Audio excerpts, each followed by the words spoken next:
Look! Look, the dynamic duo! Here's a question that I'm going to ask, and we'll start with the Celestial Madonna because I'll tell you my experience with that book. So, as a young person, right, you read comic books and you appreciate it on a certain level. It's Mm. fun, it's great, it's exciting. You remember you catalog those books in your mind as something that you loved and enjoyed. Then you grow up, you become an adult, and I being dissatisfied with current and modern comic books, went back to reread the material that brought me joy. And as I'm reading the material, I happen to be reading your run on Avengers. And it's just a casual read. I'm just reading. But the more I'm reading, the more I am absolutely just falling in love with the material that I'm reading because it's so complex. So before we get to the storyline of Celestial Madonna, here's the thing, and I've asked this to other great creators as well, and I've not gotten the full answer completely. The connection in Marvel, what you did with the Celestial Madonna blew me away because it created a full universe. What's happening in Avengers relates to what's happening in the Hulk, and what happened with the Kotati relates to the blue area of the moon, and so that cohesion, how did that cohesion take place? Was it by accident or was it on purpose? Did you talk to, I don't know, Stalin and say, hey, like, what are you doing with Captain Marvel? Yeah, absolutely. I mean, one of the I can't really tell you now if we were told this is the way it has to be or whether we just all knew it. But, Stan had created a universe and it did, Daredevil did drop by to see the Fantastic Four at one point and so Yeah, forth. I loved that. I really liked the fact that it made everything seem much more real than, people being in Star City somewhere doing whatever they were doing. Um, and so I incorporated that into what I thought it was cool to like make those connections and build the thing. It, in later years, I mean, we were only 10 years into Marvel at that point, right? Early 70s, it was only yeah, 10 years in you're right. and so forth. But I did learn when I was working for Malibu in the 90s, people started to really object to having to buy this book in order to understand what was happening in this book. And I thought, well, that's weird because that was always really cool. But I do get it that after 30 years or 50 years or 60 years, you can't say, well, go check out FF37 to see Daredevil drop by or whatever that might be. So I understand that continuity is, not only became sort of impossible to do, but I do think that a lot of people in later years sort of said, screw continuity, we're just going to do our miniseries and go away. But I was in the midst of all that and really thought it was, fun. It was because I was trying to entertain myself and it turned out that entertaining myself was entertaining to you guys too. So that Interesting. was all good. I could do what I wanted to do. But that was and having the Celestial Madonna, to have this each story kind of maybe lead to another story. That stuff was just things that I vibed to, things that I thought were, fun to do. I could have done less of it. I suppose. I mean, you couldn't just go off and write your own Marvel comics. It had to fit in somewhere in that universe. I did as much of it as I wanted to do and thought made sense. But yes, as far as, the cross, if it's one thing to say, go look at Daredevil in FF37. I keep saying that. I don't know if it's 37. Um, um, But in the moment, yeah, it's like I'm doing something and I could use Daredevil in this story. So I go to Steve Gerber, who's writing that, and say, I can I bring Daredevil into my storyline here for a month or two? And he can say either yes or no, because again, it was the writers who were doing all this. We didn't clear it through editorial. Um, and generally everybody said yes. I mean, you could, if somebody needed your character, you'd figure out some way to like make your book work and let them do what they were going to do. And so and Starlin, with Captain Marvel. I mean, a lot of that stuff just took place that way. It just, hey, can I do this? How will we work that? How will we make that happen? Good, Fascinating. good, good. Let's go do it. Fascinating because I don't know if you realize this because it happened on many levels. Like you would, for example, introduce a character into your storyline, and which is the example you just gave me. But there are many like little references. Like Hulk didn't have to actually make an appearance. I remember I forget which book.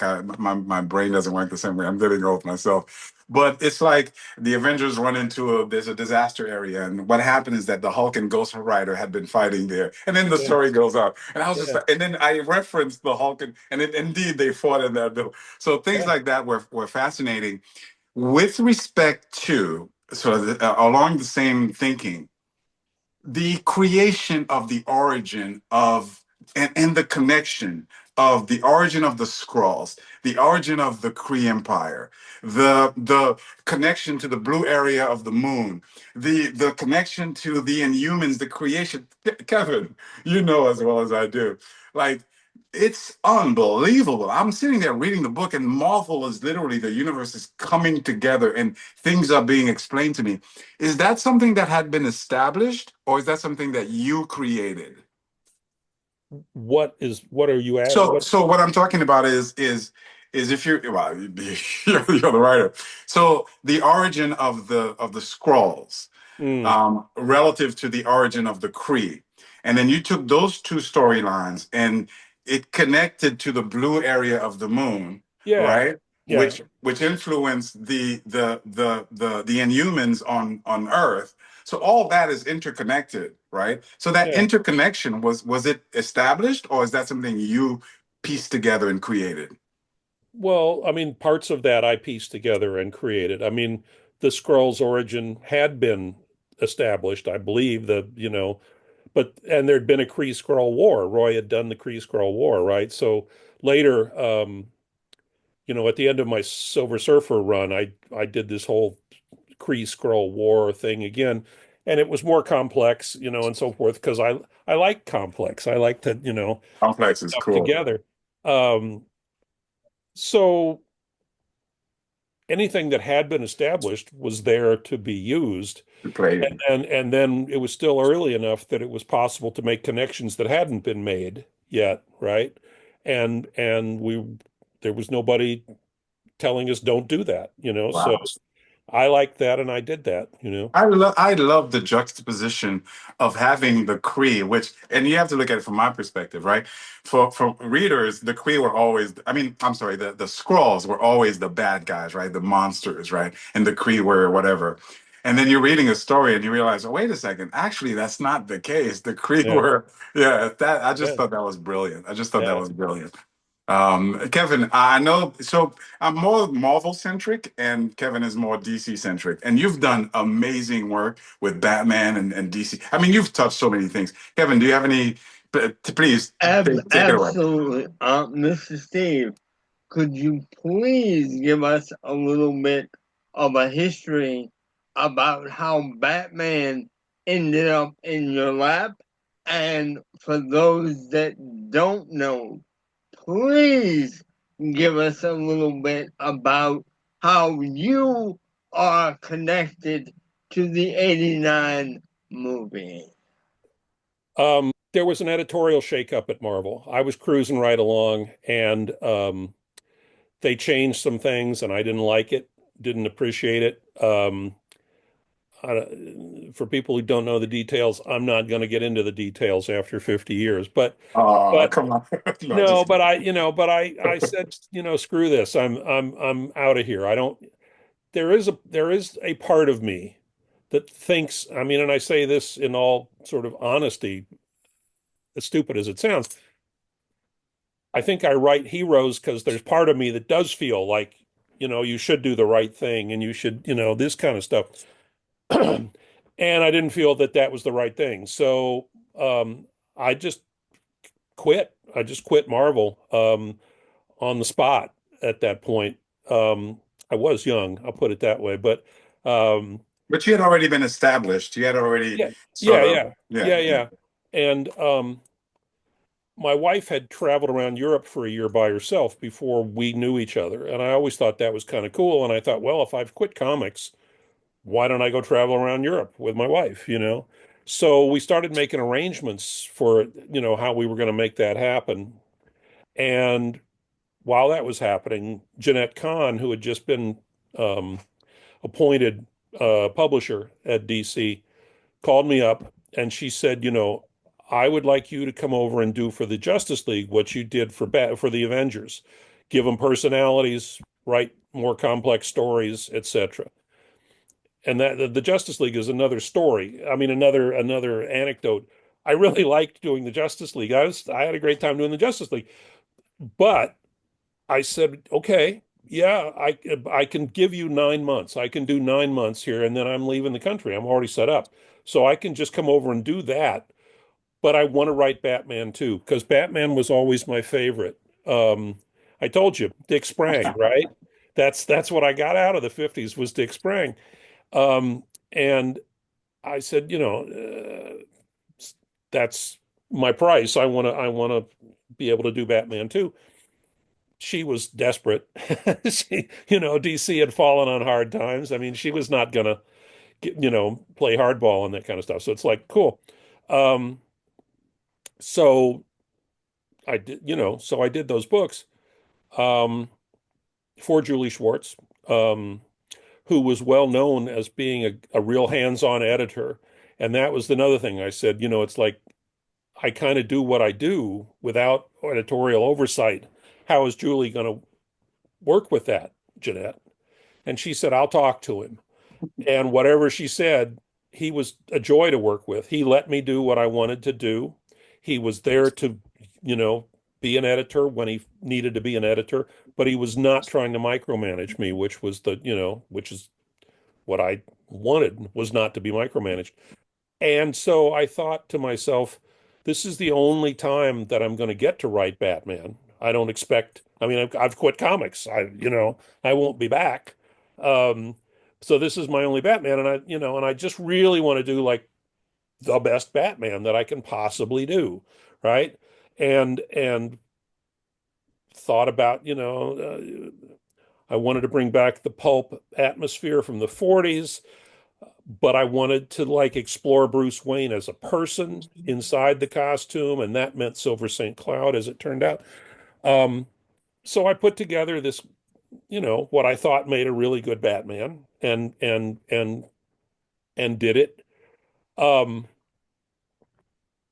then I went to Europe. I wrote all the scripts before, um, before I obviously left to go to Europe.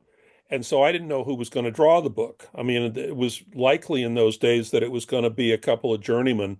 Because DC, Neil had gone to Marvel, Gil Kane had gone to Marvel, Bob Brown had gone to Marvel, Arnold Drake had gone to Marvel. There wasn't a whole lot left of the old guard. So I went to Europe. I didn't know who was going to draw it. When I was in Europe, Julie sent me a package with all the finished issues, and I saw Marshall Rogers and Terry Austin stuff for the first time. And it was like these were two other people who wanted to do the best Batman they possibly could. And so all in all, everything just fell into place. And that, that run has been It's reprinted more than pretty much anything. Um, and when it was done, Michael Uslan, who had done Swamp Thing movies, um, said in some interview, now I can see how to do an adult Batman, which is what I wanted. I wanted an adult Batman. And I just jump back a little bit to say one thing that always bothered me again in those 50 stories and all that was when Lois Lane or Lana Lang or any of those people decided to like get romantic with Superman or Batman, those guys would like blush.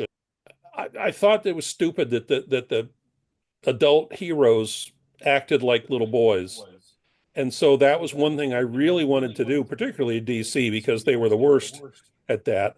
Um, I wanted an adult Batman. And so I had to give Bruce Wayne a strong woman that he could sleep with. And this was still under the comics code. So we had to like refer to it without saying it.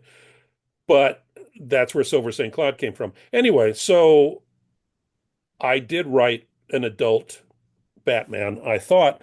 And so Uslan said, well, I can see how to do an adult Batman. It's like, good, because that was my point. And they set out to make a movie. Um, and 10 years went by. And then Jeanette called me up one day and she said, they've had scripts by half a dozen people, including Tim Burton, and nobody can get the atmosphere, the ambiance that you had. So we want you to come and work on the movie with that. Wow. And I did it through her, right? It turns out, I know now, that's totally illegal under Writers Guild rules in doing movies. I didn't, as it turned out, didn't get any credit, didn't get any of this kind of stuff. I was just getting paid by DC, and I was sending the scripts to DC to be distributed, and then they'd come back through DC. So, um, but in that thing, in the scripts that I did work on, they were still on the cusp of superhero movies had to be funny on some level. Mm. You had to sort of show that you weren't taking this really seriously, right? If you were making a movie. So then in the Superman movie, you had, Mr. Luthor, and in the Batman movie, you had the reporter, Robert Wool, Yes. right? Doing the comedy stuff. And so every time they'd send me a script, I would push it toward the darker direction that I had done, and then and cut down on the Robert Wool stuff. And I would send it in, and then they'd give me another version, and they'd sort of done some of that, but not all of it. So I'd do it again, and all that. So the movie, as it came out, had a lot of the right stuff in it from the stories that, I mean, they just adapted that run, right? Um, but when it came out, I discovered that the girlfriend who had been Silver St. Cloud in every script for 10 years was now Vicky Vale. Vicky Vale, yeah. And I said, what is that? And they said, well, then, see, we don't have to pay you any royalties then. We didn't use your character. Oh, that is terrible. Oh, it is terrible. Yeah, it is terrible. And that's my relationship with DC over the years has been rocky. Jim Lee and I are getting along fine now. And I hope this is a new DC era and so on and so forth. But for most of my career post writing Batman and Justice League, I have not been a big fan of DC's corporate mentality. I can Uh, imagine. Have you ever thought about taking legal action? Like, no, because that's no, royalties on one of the biggest, films in history. when they made Nightman, my Malibu character, into a Right. TV show, I joined the Writers Guild at that point. And when I was just talking about this one day, they go, well, that's totally illegal. That can't be right. And I said, well, good, let's do something about it. And they said, no, there's a statute of limitations. And, Oh gosh. it's only, you have to complain within 10 years, I think, or something. And this was, um, like 11 years, Yeah. whatever. Maybe in any event, they said, there's nothing we can do. Does it give you a personal sense of satisfaction knowing that you are one of the main contributors to this movie that had such a huge impact? Well, yeah. And it was, I mean, again, I was at a convention in Madrid actually in the year 2000, and a couple of the other comic book guys who were there were talking, and I overheard somebody say, well, of course, that Batman movie was all based on Frank Miller stuff. And I'm like, no, it really wasn't. And so I sort of, for the next 10 years, whatever, whenever I had an opportunity to say, that actually, and so now I think people get it. People know by now, but it was like nobody, there'd been a reference to something Frank had done in the movie, and everybody said, oh, well, that must Yeah, be, I'll be honest. For a long time, I was guilty of the same thing as well. I well, didn't. I think it was just sort of received wisdom, and it really sort of took me going, no, it wasn't that way.